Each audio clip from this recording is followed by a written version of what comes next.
Isang mabiyaya at masaganang araw po sa atin lahat. Welcome back po dito sa ating YouTube channel, Tagapanood TV. Manny Pacquiao at Jinky Pacquiao, buong pamilya Pacquiao excited nang makaharap at makilala si Jillian Ward. Yan po yung ating bibigyan ng komento, reaction, opinion sa araw na ito. At ang video na yan ay galing po sa channel ni Chikatis Today.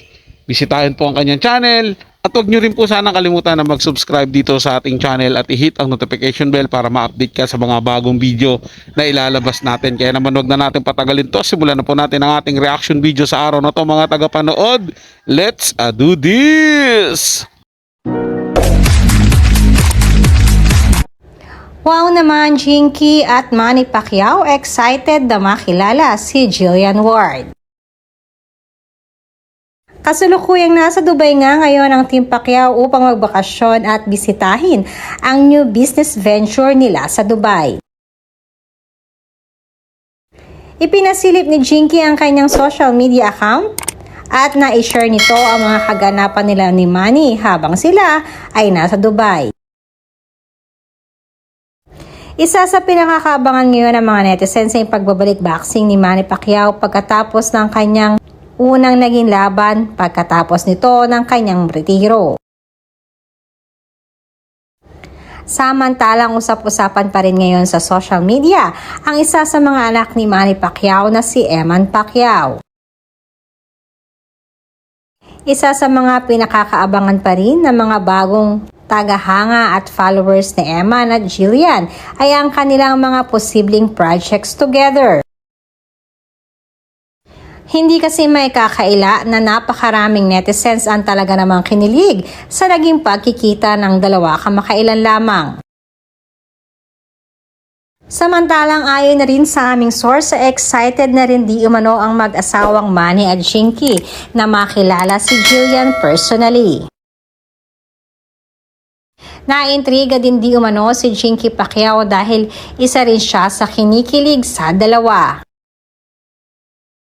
Bukod kasi sa napakaganda ni Jillian ay mukhang close din ito sa kanyang family. Pahayag at impression din di umano ni Jinky at Manny Pacquiao na mukhang mabait di umano na bata itong si Jillian. Bukod sa napakaganda rin ito at napakasipag sa kanyang craft. Kaya nang matanong si Manny ay sinabi naman ito na welcome di umano si Jillian na makapunta sa bahay nila. Yan na po ang simula niyan, mga tagapanood. Kapag nagsimula ng magkita ang dalawang pamilya, paniguradong magiging tuloy-tuloy na po yan. At baka sa susunod na pagkikita nila, malaki ang handaan na. Diba? May iba ng meaning yan. Pero gayon pa man, mga tagapanood, ako'y natutuwa na 'di ba unti-unti na ring nawawala yung issue patungkol kay Jillian Ward at doon sa sinasabi niyang sugar daddy, at nagiging ano na rin yung karera ni Eman Pacquiao ay gumaganda na rin. Mas lalong marami na ring nakakilala sa kanya at humahanga. Ang iniintay na lang talaga nung tao is yung makita na tuluyang mabuo yung love team ni Jillian Ward at ni Eman Baco sa Pacquiao. Yun na lang po talaga, mga tagapanood, at masasabi nating kompleto na talaga yung gusto ng mga tao na mangyari sa kanilang dalawa.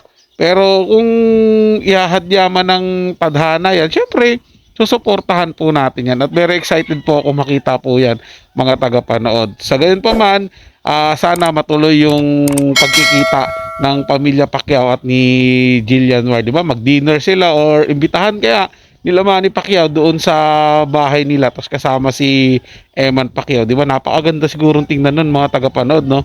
Well, abangan na lang po natin kung ano po yung mangyayari at sigurado naman ako kung talagang paplanuhin nila, mangyayari po yung ganyang inaasahan na pagkikita ng buong pamilya Pacquiao at nitong ni Jillian Ward. Siyempre kasama din po dyan si Eman Baco sa Pacquiao, mga tagapanood. Kaya naman kung may komento kayo, komento na yan sa ating comment section. Pag-usapan natin yan, pupusuan ko yan, mga tagapanood. Sila po, mga tagapanood, ito'y comment at opinion lamang, wala pong personalan. Paalam po at mabuhay po kayong lahat. Maraming salamat po sa inyong panonood.